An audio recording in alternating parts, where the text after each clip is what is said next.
Once again, welcome to all of you. Today we will teach about Karl Marx theory of class.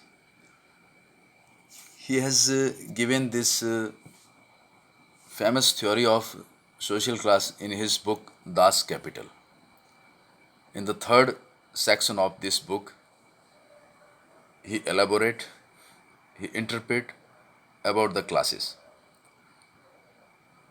Karl Marx told that in each and every society there lies two groups, two classes. तो आइए विद्यार्थियों हम इनके बारे में पढ़ें. Except previous communal society, further all societies consist two classes. And very nicely Karl Marx interpret all these things, and his understanding is very nice, very appreciable. And that theories uh, right now till today it's very relevant on our society. तो let's start. पहली बात यह है कि marks के अनुसार वर्ग क्या है. वर्ग अगर 2 नंबर का प्रश्न आए तो आप ऐसे लिखेंगे: व्यक्तियों का ऐसा समूह जिनकी किसी समाज में समान परिस्थिति, पद, स्तर और जीवन शैली हो. एक जैसी परिस्थिति वाले लोग जैसे लॉयर, डॉक्टर, और जो एक ही तरह का जीवन जीते हैं, उनकी लाइफस्टाइल एक जैसी है, इनको मार्क्स ने क्या कहा? वर्ग कहा है. व्यक्तियों का ऐसा समूह जिनकी किसी समाज में समान परिस्थिति, पद, स्तर और जीवन शैली होती है.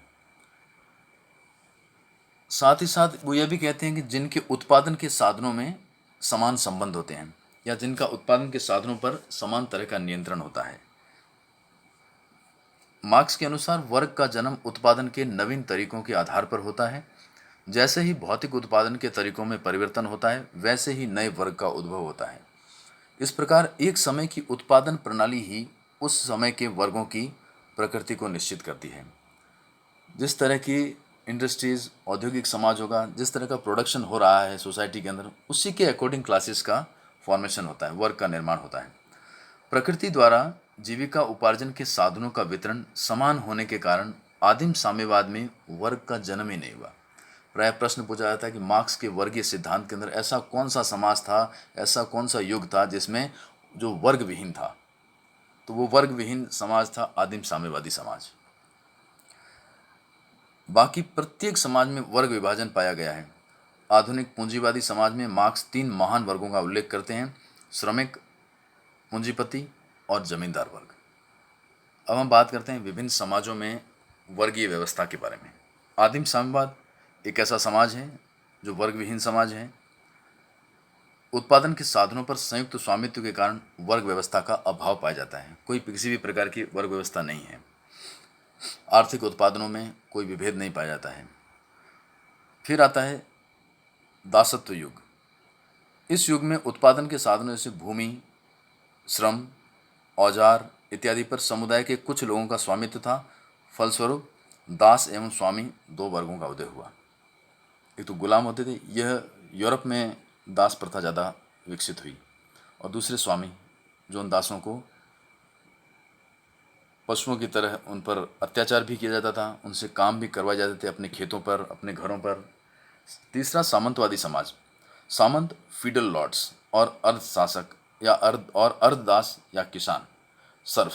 फीडल लॉर्ड्स और सर्फ, ये 2 तरह के वर्ग पाए जाते थे. सामंत और किसान, ये वर्ग सामंतवादी समाज में पाए जाते थे.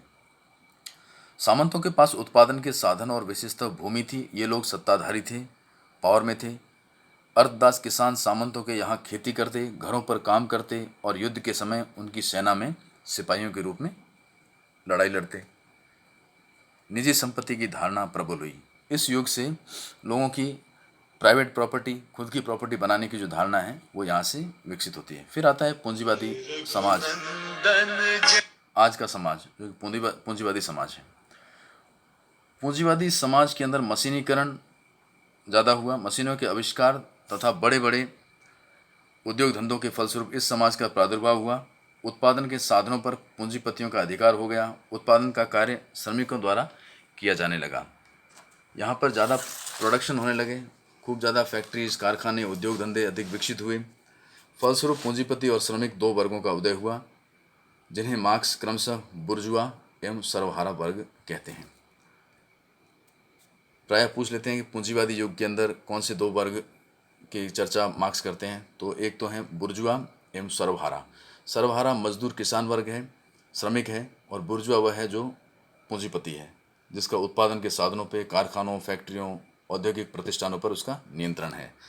तो प्रिय विद्यार्थियों, मैं समझता हूँ कि आपको ये वर्ग की जो अवधारणा है, जो वर्गीय सिद्धांत दिया है कार्ल मार्क्स ने, आपको समझ में आ गया होगा।